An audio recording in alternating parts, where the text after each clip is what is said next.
ఓం శ్రీ మహాగణాధిపతయే నమః. ఓం శ్రీ గురుభ్యో నమః. ఓం మహాసరస్వత్యై నమః. ఓం శ్రీమాత్రే నమః. శ్రీమద్దేవి భాగవతంలోని మొదటి స్కందంలోని ఈరోజు మనము 16, 17 అధ్యాయాలని పారాయణ చేసుకుందాము. అందులో అంశాలని ఏమేంటి ఉన్నాయన్నది చెప్పుకుందాము. వ్యాస భగవానుడు శ్రీ మహాలక్ష్మితో సంభాషించడం, విష్ణువు బ్రహ్మల యొక్క సంవాదము, మిథిలాపురానికి వెళ్ళి జనకునిలోని సందేహాలను నివారించుకోమని శుకదేవునితో వ్యాసుడు చెప్పడం, శుకదేవుడు అందులకు సంసిద్ధుడవ్వడం, శ్రీ సుఖదేవుడు మిథిలా నగరానికి వెళ్ళి నగర ద్వారపాలకులకి ఉపదేశం ఇవ్వడం, భవన ద్వారం దగ్గర అడ్డగింపబడిన తరువాత ఆయన విలాస భవనానికి చేరడం, అన్ని పరిస్థితుల్లోనూ నిర్వికారుడై ఉండడం. ఈ అంశాల గురించి తెలుసుకునే ప్రయత్నం చేద్దాము. అయితే నిన్నటి రోజు పారాయణలోనే వ్యాస భగవానుడికి సుఖ భగవానుడు జన్మించాడు అని, ఆయన పెరిగి పెద్దవాడయ్యాడని, వ్యాసుడు సుఖదేవునికి వివాహం చేయాలని అనుకోగా ఆయన దానికి సమ్మతించలేదని, ఎన్ని రకాలుగా నచ్చజెప్పి చూసినా కూడా ఆయన వినలేదు అని, దానివల్ల వ్యాసుడు వ్యాకులతని చెందుతూ ఉన్నాడని, ఈ అంశాలన్నీ కూడా మనం తెలుసుకునే ప్రయత్నం చేశాం కదండి. ఈరోజు పారాయణలో మనం మరికొన్ని విషయాలు మనం తెలుసుకుందాం. వ్యాసుడు చెప్తున్నాడు అన్నమాట, భగవంతుడకు విష్ణువు వటపత్రము నుండి నిద్రించి ఉన్నాడు. ఆ స్వామి మనసు పొంగుచున్న ఆశ్చర్యమును సముద్రమునందు మునుగుచూ ఉంది. ఆ స్వామి ఈ స్థితిని చూచి భగవతి చిరునవ్వుతో చెప్పసాగింది, విష్ణు, నీవెందుకు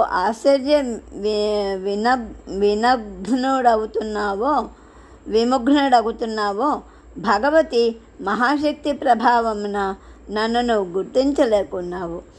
ఇంతకు మునుపు కూడా సృష్టి ప్రళయాలు జరుగుతూనే ఉన్నాయి.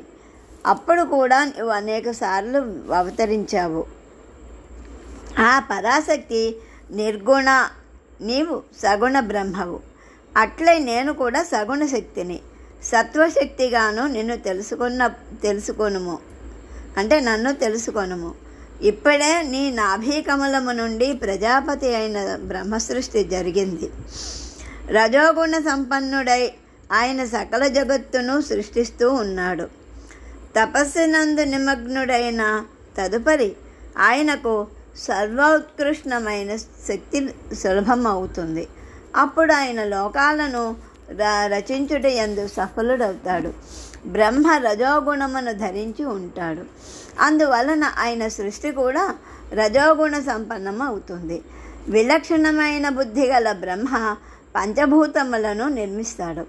వాటి యందు ఇంద్రియములను, ఇంద్రియ సానుకూలైన దేవతలను మనసును తగినట్లు స్థాపించి తన సృష్టిని అలంకరించుకుంటాడు. అందువలనే ఆయనకు కర్త అని ఉపాధి కలిగింది. భాగ్యశాలి నీవు ఈ విశ్వమును రక్షించు కార్యమును నిర్వహించు. క్రోధావేశము కలుగుట వలన నీ కనుబొమ్మల మధ్య నుండి రుద్రుడు అవతరిస్తాడు. ఆయనకు తామస శక్తి ప్రాప్తిస్తుంది. మహామతి, ఆ రుద్రుడు కల్పాంతరమునందు ఈ సృష్టిని సంహరిస్తాడు. ఈ కార్యసాధన కొరకే నేను మీ చెంతకు వచ్చాను. నీవు నన్ను సత్వగుణ సంపన్న శక్తిగా తెలుసుకో. మధుసూదన, నేను ఇచ్చటనే ఉండును, ఎల్లప్పుడూ నీ దగ్గరనే ఉందును. నీ హృదయము నాకు నివాస స్థానము, నేనచ్చటనే ఉందును.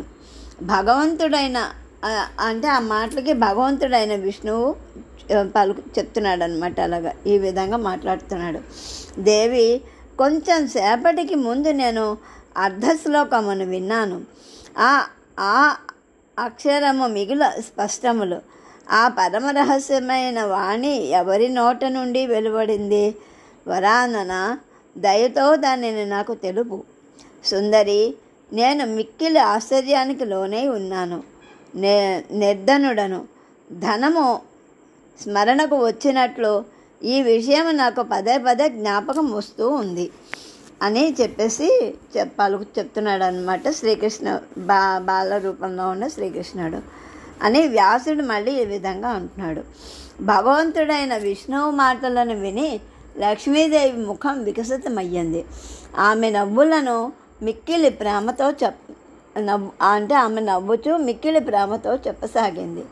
మహాలక్ష్మి చెప్తోందన్నమాట ఇలాగా. విష్ణు, నేను చెప్పేదను విను. నేను సగుణ రూపనగు చతుర్భుజ భగవతిని. ఇది నా పరిచయం. నీవు నిర్గుణ శక్తిని ఎరగవా? ఆ దేవి యందే ఆమె సగుణ రూపం కూడా దాక్కుని ఉంది. భాగ్యశాలి, ఆ నిర్గుణ భగవతియే ఈ అర్ధశ్లోకమును వచించినది అని తెలుసుకో. దీనిని పరమ పవిత్రమైన దేవీ భాగవత పురాణము అని అర్థం చేసుకోవాలి. కళ్యాణప్రదమగు ఈ పురాణము వేదరహస్యాలతో పరిపూర్ణమైనది. శత్రువులను ఉపశమింపచేయు దృఢవ్రతమును దాల్చిన విష్ణువు ఈ గుప్త రహస్యమును తెలియజేయుట ఆ మహాదేవి యొక్క విశేష కృపయే అని నేను తలుస్తూ ఉంటాను. మహావిద్య యొక్క నోటి నుంచి వెలువడిన ఈ వాక్కు సంపూర్ణ శాస్త్రముల సారము. దీనికంటే ఎక్కువగా తెలుసుకున్న వస్తువు త్రిలోకముల యందు లేనే లేదు. నిశ్చితముగానే ఆ దేవి భగవతి నీ ఎడల మిక్కిలి ప్రేమ కలిగి ఉంటుంది కనుకనే నీకు ఈ విషయం తెలియజేసింది అని చెప్పేసి చెప్తూ వ్యాసుడు ఇంకా చెప్తున్నాడు అనమాట. ఇలాగా ఆ భగవతి శ్రీ మహాలక్ష్మి వచనములను విన్న తర్వాత భగవంతుడైన విష్ణువు దానిని మహామంత్రముగా భావించి హృదయమునందు శాశ్వతముగా నిలుపుకున్నాడు. కొంత సమయం గడిచిన తర్వాత ఆ స్వామి నాభికమలం నుండి బ్రహ్మ ప్రకటితుడయ్యాడు. ఆయన దైత్యులకు భయపడి విష్ణువును శరణుజొచ్చాడు. అప్పుడు శ్రీహరి ఘోర యుద్ధము చేసి మధుకైటభులను అనే దైత్యులను సంహరించాడు. తదుపరి స్పష్టమైన అక్షరములు గల ఆ అర్ధశ్లోకములను జరిపించుట యందు నిమగ్నుడయ్యాడు. ఆ స్వామి జరిపించుటను చూచి బ్రహ్మకు అమితానందం కలిగింది. ఆయన భగవంతుడైన విష్ణువుని అడిగాడు, జగదీశ్వర, మీరు సకల దేవతలకు ఆరాధ్యులు, కమలలోచన, అట్టి ఎడల మీరెవరి నామమును జపించుచున్నారు? మీకంటే ఎక్కువ ఆదరణను పొందుటకు అర్హుడైన దైవం ఎవరు? ఆయనను స్మరించి మా హృదయము ఇంత ఆనందం పొందుతున్నది అని భగవంతుడైన విష్ణువు చెప్తున్నాడు అనమాట. ఇలా అని చెప్తున్నాడు. మహానుభావ, క్రియాకారణము మొదలగు లక్షణములతో సంపన్నమైన శక్తి నీలో నాలో విరాజమానమై ఉంది. దానిని కళ్యాణ స్వరూప భగవతి ఆద్యాశక్తిగా భావించు. ఆమెను ఆధారంగా చేసుకొని ఈ అగాధ జలమునందు సకల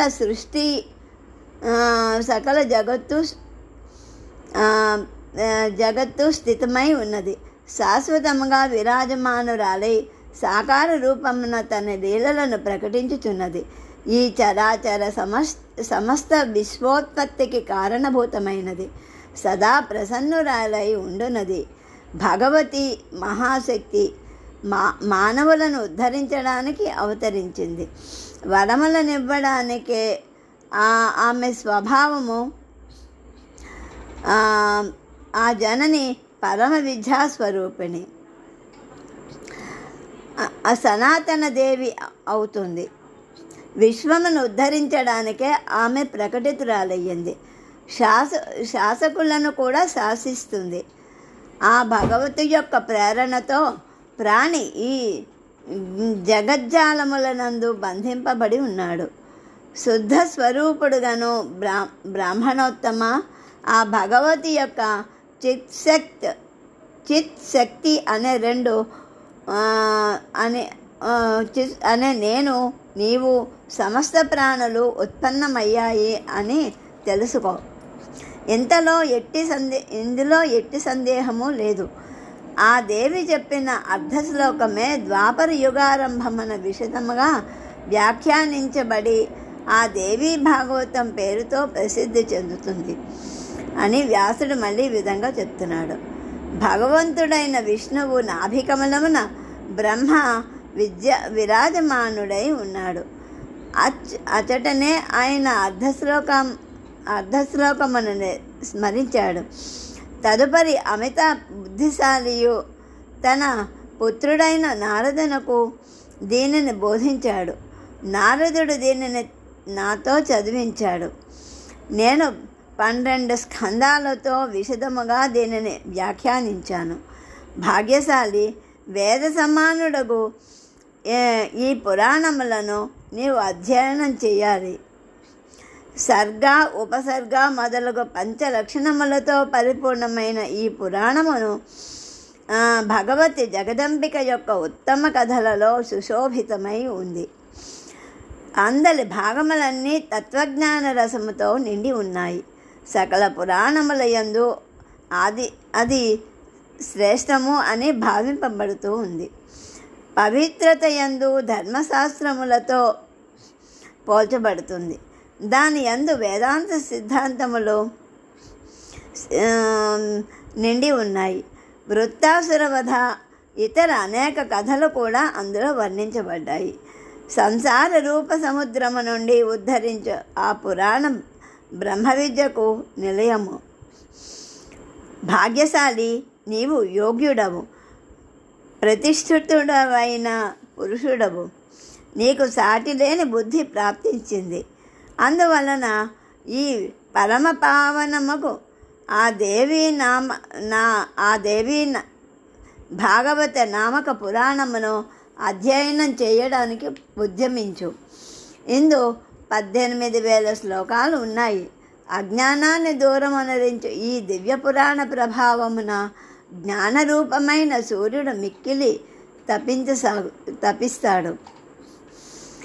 ప్రశంసనీయము, కళ్యాణప్రదము అయిన ఈ పురాణ శ్రోతలకును వర్తకులకును సుఖమును కలిగిస్తుంది, శాంతిని ప్రసాదిస్తుంది, దీర్ఘాయువులను చేసి పుత్రపౌత్రాదులతో సుసంపన్నము చేస్తుంది. ఈ ధర్మాత్ముడైన సూతుడు నాకు శిష్యుడు. మంగళప్రదమగు పురాణ పఠనము వీనితోనే ఇతరులకు అధ్యయనం అనరించును అని సూతుడు మళ్ళీ ఈ విధంగా చెప్తున్నాను అనమాట. ఇట్లా పలికి వ్యాసుడు తన కుమారుడైన సుఖదేవునుకును నాకును దేవీ భాగవతమును ఉపదేశించాను. ఆయన చేసిన విస్తృత వ్యాఖ్యలన్నింటినీ నేను జ్ఞప్తియందు ఉంచుకున్నాను. వ్యాసుడు పవిత్ర ఆశ్రమము నుండి ఈ దేవీ భాగవతమును అధ్యయనం చేశాడు. అప్పుడు కూడా ఇతరుల వలె సుఖదేవుని హృదయమునకు శాంతి సమకూరలేదు. ఆయన ఏకాంతంగా ఉండసాగాడు. ఆయన మనస్సునందలి వ్యాకులత దూరం కాలేదు. స్మరణకును విస్మరణకు లోనైనట్లుగా వ్యవహరించుచున్నాడు. భోజనమునందు కానీ ఉపవాసమునందు కానీ అభిరుచి లేకున్నది. ఇట్లు సుఖదేవుడు అలజడికి లోనై ఉండటను చూచి వ్యాసుడు అతనని అడిగాడు, నాయన, నీవు నిరంతరము ఎందుకు చింతిస్తున్నావు? మానధనుడా, నీ మనసులో ఎందుకు ఇంత వ్యాకులత ఉంది? నిరుపేద రుణభారాలతో కుంగిపోయి దీనినే చింతించుచున్నట్లు నీ స్థితి ఉంది. నేను నీ తండ్రిని, ఇచ్చట ఉన్నాను. ఏ చింత నిన్ను పీడిస్తూ ఉంది? పుత్ర, నేను చెప్పుట వలన నీ మనసుకు శాంతి లభించనచో మిథిలా నగరమునకు మహారాజు అయిన జనకుని దగ్గరికి వెళ్ళు. జనకుడు ధర్మాత్ముడు అని ప్రసిద్ధి కలదు. జీవన్ముక్తుడు, సత్యవాది, భాగ్యశాలి. నీ అజ్ఞానమును దూరం చేస్తాడు. నీవు ఆ నరేషుని దగ్గరకు వెళ్ళి నీ సందేహాన్ని తీర్చుకో. వర్ణాశ్రమ ధర్మరహస్యాలను కూడా తెలుసుకో. ఆ జనకుడు రాజఋషి, జీవన్ముక్తుడు, బ్రహ్మజ్ఞాని, పరమ పవిత్రుడు, సత్యవాది, సదాశాంతమూర్తి, యోగాభ్యాసి, నిరంతరము యోగశాస్త్రమునందు ప్రీతి కలవాడు అని ఇంకా సూతుడు చెప్తున్నాడు అనమాట. వ్యాసుడు అనుపమ తేజస్శాలి. ఆయన మాటలను విని పరమ తేజస్సంపన్నుడైన సుఖదేవుడు ఇట్లు అంటున్నాడు: ధర్మాత్మ, ఈ విషయం నా మనసులో మిక్కిలి ధాంబికముగా కనిపిస్తూ ఉంది.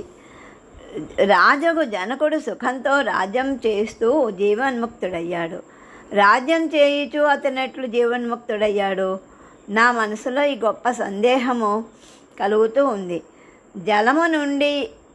జలమునందుండి కమలపత్రము వలె దాన్ని అంటకుండా ఈ జగత్తులో ఆ మహారాజు ఎక్కడున్నాడో చూడవలెనని కోరిక ఉంది. భోగములను స్వీకరించేవాడు ఆ అభుక్తుడు ఎట్లవుతాడు? కర్త అకర్త ఎట్లవుతాడు? ఎట్లు సంభవిస్తుంది? ఇంద్రియ వ్యాపారములను ఎట్లు దూరంగా ఉంచుకోవాలి? తల్లి, పుత్రుడు, భార్య, వారాంగన అను భేదములు కలవు కదా. ఇన్ని భేదములుండగా అభేదమైన ముక్తి ఎట్లు పొసుగుతుంది? చేదు, కారము, పులుపు, తీపి, ఉప్పు మొదలైనవి రుచిని నాలిక తెలుసుకొని తృప్తి పొందుతుంది. మానవుడు ఉత్తమోత్తమ పదార్థములను అనుభవిస్తూ ఉంటాడు. శీతోష్ణములను సుఖదుఖములుగా చక్కగా తెలుసుకుంటాడు. తండ్రి, అట్టి ఎడల అతడు ఎట్లు జీవన్ముక్తుడవుతాడు? నాకు సందేహం కలుగుతూ ఉంది. శత్రుమిత్ర జ్ఞానం ఉండినచో ద్వేషము, ప్రేమ ఉండుట సహజం. రాజైన జనకుడు వ్యవహారంలో నొచ్చుచు ఈ నియమాలను ఎట్లు అధిగమించగలిగాడు? దొంగ, తపస్వి ఇరువురి యందును సమానమైన సమబుద్ధి ఎట్లుంటుంది? విషమ బుద్ధి ఉండినచో ముక్తుడు ఎట్లవుతాడు? తండ్రి, ఇప్పటి వరకు నేను ఏ రాజును జీవన్ముక్తుడుగా చూడలేదు. జనక మహారాజు గృహస్థుడై జీవన్ముక్తుడెట్లయ్యనో అని నా మనసు శంకిస్తూ ఉంది. ఈ విషయము విన్న తర్వాత ఆయనను చూడాలి అనే కోరిక నా మనసులో ప్రబలముగా ఉంది. అందువలన నా సందేహ నివారణార్థము నేను మిథులకు వెళ్ళుదును. సూతుడు మళ్ళీ ఇంకా చెప్తున్నాడు: ఇట్లు తండ్రి అయిన వ్యాసునితో పలికి ధీమంతుడైన సుఖదేవుడు తన పాదములకు ప్రణమిల్లాడు. చేతులు జోడించి మిథులకు వెళ్ళి కోరికలను తెలిపి ఇట్లు పలికాడు: మహాత్మా, మీరు మిథులకు వెళ్ళమని నన్ను ఆదేశించారు. కానీ నేను కూడా పుత్రహీనుడను. సూతుడు ఈ విధంగా చెప్తున్నాడు అన్నమాట. మళ్ళీ తండ్రి అయిన వ్యాసునితో పలికి ధీమంతుడైన సుఖదేవుడు ఆయన పాదాలకు ప్రణమిల్లాడు. చేతులు జోడించి మిథులకు వెళ్ళి కోరికను ఇట్లు తెలిపి ఇట్లు పలికాడు: మహాత్మా, మీరు మిథులకు వెళ్ళమని నన్ను ఆదేశించారు. నేను దానిని స్వీకరిస్తూ ఉన్నాను. అందువల్లనే జనకునితో సురక్షితమైన విదేహ నగరమును దర్శించు అభిలాష కలుగుతూ ఉంది. రాజుకు జనకుడు దండమును వదిలిపెట్టి రాజభారం ఎట్లు నిర్వహించుచున్నాడు అన్న సందేహం నాకు కలుగుతూ ఉంది. శాసనము లేనిచో ప్రజలలో ధార్మికత్వము నిల్చుట అసంభవం. ధర్మరక్షణకు దండమే కారణం. దీనిని మనువు మొదట మహర్షులకు ఎల్లవేళలా ప్రకటించారు. తండ్రి, ఈ నియమమున ఎట్లు అమలు జరుగుతుంది? ఇదియే విశేషముగా నా మనసునందు శంకను చోటిచ్చుచుంది. నా తల్లి గొడ్రాలు అని ఎవరో అన్నట్లు నాకు ఈ ప్రసంగం తోస్తూ ఉంది. మహానుభావ, మీరు గొప్ప తపస్సంపన్నులు. మిథులకు వెళ్ళు సమయమునంద నేను నా హృదయమునంద గల సందేహాన్ని వెలిబుచ్చాను అని సూతుడు మళ్ళీ చెప్తున్నారన్నమాట. సుఖదేవుని మనసులో మిథిలకు వెళ్ళవలనన్న కోరిక కలిగింది. పరమజ్ఞాని, దృఢమైన వైరాగి అయిన తన కుమారుడు వ్యాసుని కౌగిలించుకొని ఈ విధంగా చెప్తున్నాడన్నమాట. వ్యాసుడు చెప్తున్నాడు, ఏమని చెప్పాడంటే, నాయనా సుఖదేవ, నీకు శుభమగుగాక, దీర్ఘకాలము వరకు జీవించి ఉండు. కుమారా, నీవు మిగుల బుద్ధిమంతుడవు. నా ఎదుట సత్యమగు ప్రతిజ్ఞ చేసి ఆనందముగా వెళ్ళావు. అతడి నుండి నా ఆశ్రమానికి తప్పక తిరిగిరా, వేరొక చోటికి పోవలదు. నీ ముఖకమలమును దర్శించుచు నేను నా జీవితమును సుఖముగా గడిపెదను. పుత్ర, నీవు నా ఎదుట లేనుచో నేను దుఃఖముల పాలవుతాను. నీవే నా ప్రాణము కుమారా. జనకుని ద్వారా నీ సందేహం నివారింపబడిన తరువాత వెంటనే ఇతడుకురా.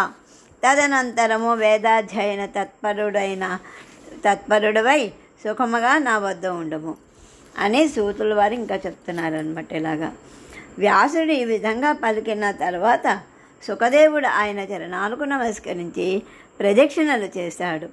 ఆ క్షణమే ధనస్సు నుండి విడివడిన బాణము వలె వేగముగా వెళ్ళిపోయాడు.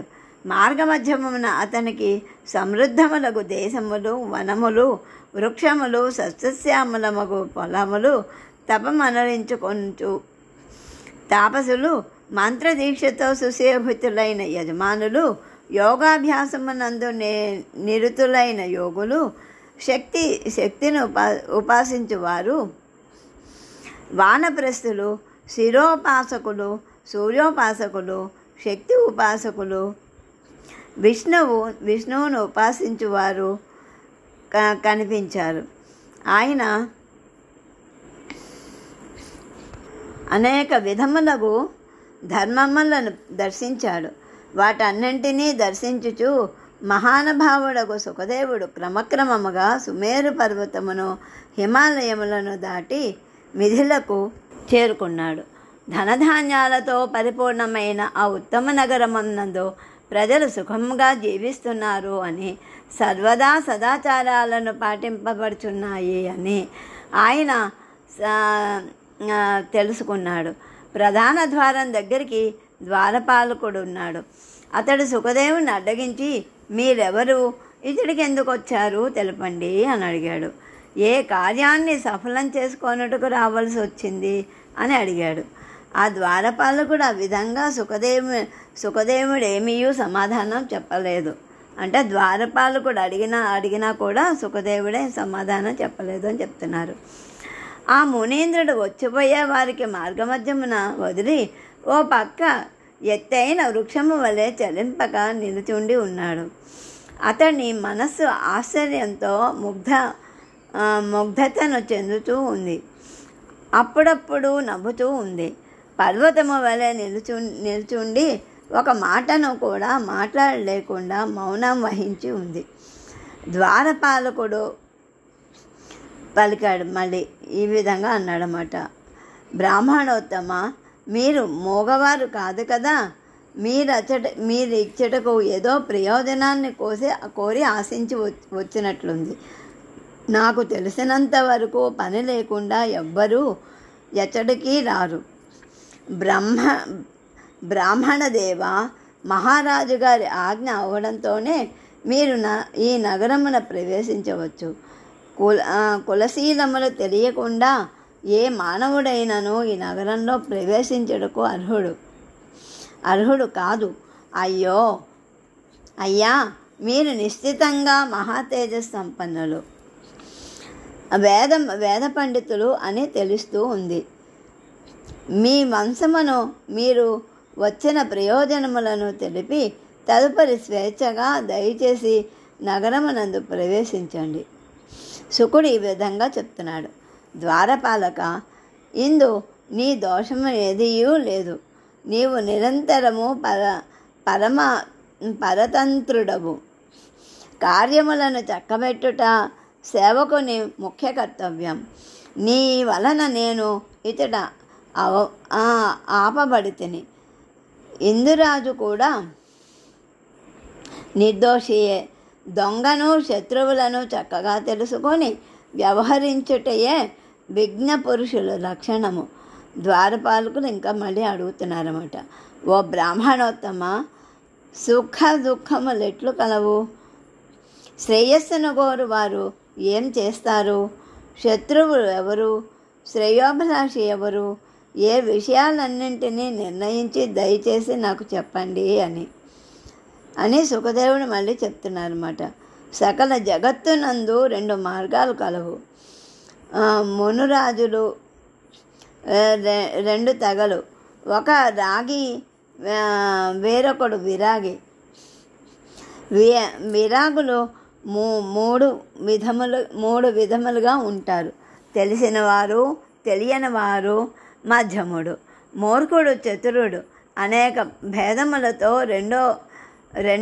రెండో భాగమున రాగిరిజనులందరూ. చాతుర్యము 2 నరకాలు, శాస్త్ర చాతుర్యము, బుద్ధి చాతుర్యము. బుద్ధి అను యుక్తము, అయుక్తము అని 2 విధాలుగా విభజింపబడింది. ద్వారపాలకుడు ఇంకా ఈ విధంగా చెప్తున్నారన్నమాట. ద్విజవర్య, మీరు మహానుభావులు. నేను అర్ధజ్ఞాన శూన్యుడను. మీరు చెప్పిన మాటలను విని అర్థం చేసుకోలేకపోయాను. కనుక బ్రాహ్మణోత్తమ, మీరు దయచేసి అన్ని విషయాలని స్పష్టంగా విస్తృతంగా వివరించండి అని అడిగాడు. సుఖదేవుడు ఇంకా అడుగుతున్నాడు అన్నమాట. రాగ ప్రపంచమున ఉన్నవారు అనగా ఈ సంసారమే లేదు, సంసారమునందు అనురాగము కలవాడు రాగి ఎందు చెప్పబడతాడు. అతనికి వివిధ రకములైన సుఖదుఖాలు అనుభవించవలసి వస్తాయి. భార్యను, పుత్రులను, ధనమును, గౌరవ మర్యాదలను, విజయమును పొంది అతడు సుఖిస్తాడు. అవి లేకపోయినచో ప్రతి క్షణము దుఃఖాన్ని అనుభవిస్తాడు. నిజమైన సుఖ సాధనమే కర్తవ్యము అని అంగీకరించబడింది. దాని యందు విఘ్నాలను కలగజేయువాడే శత్రువు అని తెలుసుకో. అనురాగి అయిన పురుషుడు సదా సుఖాన్ని చేకూర్చి మిత్రుడుగా చెప్పబడతాడు. మోహితుడు కాగానే చతురుడు అన్ని చోట్ల మోహితుడగు వానినే మూర్ఖుడు అని అంటారు. ఏకాంతమునందుండి ఆత్మచింతన చేయుట, వేదాంతములను స్వాధ్యాయనము చేయుట విరాగి అయిన పురుషునకు సుఖమును కూరుస్తుంది. జగత్తును గురించి చింతన చేయుట దాని యందు ఆసక్తి కలుగుతుంది. ఆ శక్తిని చూపడము విరాజునులకు దుఃఖరూపములగుతాయి. శ్రేయస్సును కోరి విద్వజ్జనులకు కామ, క్రోధ, ప్రమాదాదులు రకరకములకు శత్రువులను చెప్పబడింది. కేవలము ఆనందమే అతనికి బంధువు, మిత్రుడు అవుతాడు. అది కూడా 3 లోకాలను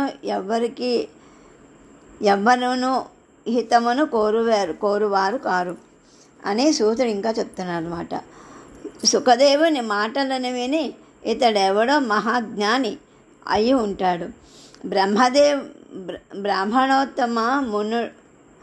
బ్రాహ్మణోత్తముడని ద్వారపాలకులు మనసును నిగ్రహం చేసుకొని ఆయనను రాజు యొక్క భవ్యసాగరముల ప్రవేశించమని ఆ ముని ప్రార్థించాడు.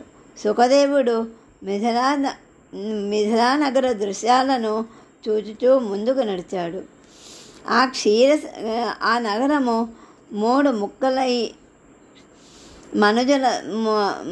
మూడు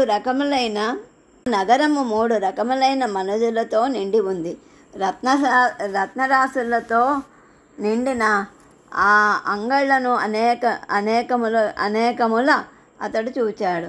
అనేకలు కొనిచున్నారు, కొంతమంది అమ్ముచున్నారు. ఎక్కడ చూచినా సంపదలు సమృద్ధిగానే కనిపిస్తూ ఉన్నాయి. 3 రకములైన ప్రాణుల మీద దృష్టి సారించుచు సుఖదేవుడు అంటున్నాడు. అట్లు పోవుచు రాజభవన మార్గమునకు చేరుకో. ఆయన 2వ భార్య అయిన అంటే రెండవ సూర్యుని వలె వెలుగొందు ఆయన ద్వారపాలకులను కూడా అడ్డగించారు. కర్ర వలె మునీంద్రుడు అచటనే నిలిచిపోయాడు. ఆ మహాతపస్వి అయిన మునీంద్రుడు అచటనే ఒక ఏకాంత ప్రదేశమునందు సుఖాసీనుడై వృక్షముల వలె స్థిరుడై సమాధి స్థితిలో అయ్యాడు. అతని దృష్టిలో ఎండకు నీడకు భేదమేమీ లేదు. కొంచెం సేపటి తర్వాత రాజు యొక్క మంత్రి చేతులు జోడించి అతడికి వచ్చాడు. అతడు సుఖదేవుని రెండవ ప్రవేశ ద్వారం నుండి విలాస భవనానికి తీసుకువెళ్ళాడు. అతడు మిగుల ఆశ్చర్యకరముగాను మనస్సును మోహించు దివ్య వృక్షాలు ఫలపుష్ప భరితములై సుశోభితములై ఉన్నాయి. వృక్షములతో పాటు ఆ వనమును కూడా చూపించుటకు మంత్రి ఏర్పాట్లు చేశాడు. తదుపరి సుఖదేవునకు విధిపూర్వకముగా అతిథి సత్కారాలు చెయ్యబడ్డాయి. రాజసేవా తత్పరులై గానము వాద్యము మిగుల ప్రవీణములైన అనేక మంది సౌందర్యవతుల అతట ఉన్నారు. వారు కామశాస్త్రాన్ని సమగ్రముగా అధ్యయనం చేసి ఉన్నారు. సుఖదేవునకు సేవలు చేయుచు ఆ స్త్రీలను మంత్రి ఆజ్ఞాపించాడు. తదనంతరం ఆయన భవనానికి వెళ్ళిపోయాడు. ఆ సమయమున ముని ఒంటరిగా అక్కడ ఉన్నాడు. ఆ స్త్రీలు మిక్కిలి శ్రద్ధతో విధిపూర్వకముగా సుఖదేవునకు సుస్వాగత సత్కారాలు చేశారు. దేశ కాలానురూపముగా అనేక విధములైన భోజన సామాగ్రితో ఆయనను సంతోషపెట్టడానికి ప్రయత్నించారు. దీని తరువాత రాజభవనం ముందున్న స్త్రీలు అతడుకు వచ్చారు. మునీంద్రులకు అంతఃపురమునందరి మనోజ్ఞ వనములను చూపించసాగారు. ఆ స్త్రీలు సుఖదేవుని చూచి మోహితములై ఆయన గొప్ప సౌందర్యవంతుడు, వాక్కు అతి మధురమైనది అయినప్పటికీ మునీంద్రుడు జితేంద్రియుడు అని తెలుసుకొని వారు ఆయనకు భక్తి శ్రద్ధలతో సేవలను చేసుకుంటూ ఉన్నారు. పరమ పవిత్రమగు సుఖదేవుడు ఆ స్త్రీలను తల్లుల వలె భావించుచున్నాడు. కామ క్రోధములు జనించిన వారికి ఆత్మచింతన యందు ఆనందం అనుభవించిన వారికి ఎట్టి పరిస్థితుల యందును హర్షతాపములు ఉండవు. అందువలన స్త్రీ చేష్టలను చూచుచూ కూడా సుఖదేవుడు ప్రశాంత చిత్తముతో విరాజమానుడై ఉన్నాడు. స్త్రీలు ఆ స్వామి శయనించడానికి సుందరమైన శయ్యను సంసిద్ధం చేశారు. దాని మీద విలువైన దుస్తులను ఏర్పాటు చేశారు. అలంకరించుకొను వస్తువులచట ఉన్నాయి. సుఖదేవుడు పాదప్రక్షాళన చేసి సావధానుడై ఉన్నాడు. దర్భల చేత్తో పట్టుకుని సాయంకాలపు సంధ్య చేయుడానికి ఆసీనుడై ఉన్నాడు. సంధ్య తర్వాత ఆయన ధ్యానస్థుడయ్యాడు. ఇట్లు రాత్రి అందలి ఒక జాము సమయమున సంధ్యా ధ్యానములందు గడిపాడు. దీని తర్వాత రెండవ జాము నిదురించి లేచాడు. చివరి 4వ జామున మరలా ధ్యానంలో గడిపాడు. దీని తర్వాత స్నానం చేశాడు. ప్రాతకాల సంధ్యావందనాది కార్యక్రమాలను కూడా నిర్వహించి నిశ్చింతుడయ్యాడు. ఈ విధంగా వ్యాస మహర్షి సుఖదేవునితో చెప్తున్నారనమాట. నెక్స్ట్ ఇంకా ఏం జరిగిందనేది రేపటి పారాయణంగా మనం తెలుసుకుందాము. శ్రీమాత్రే నమః.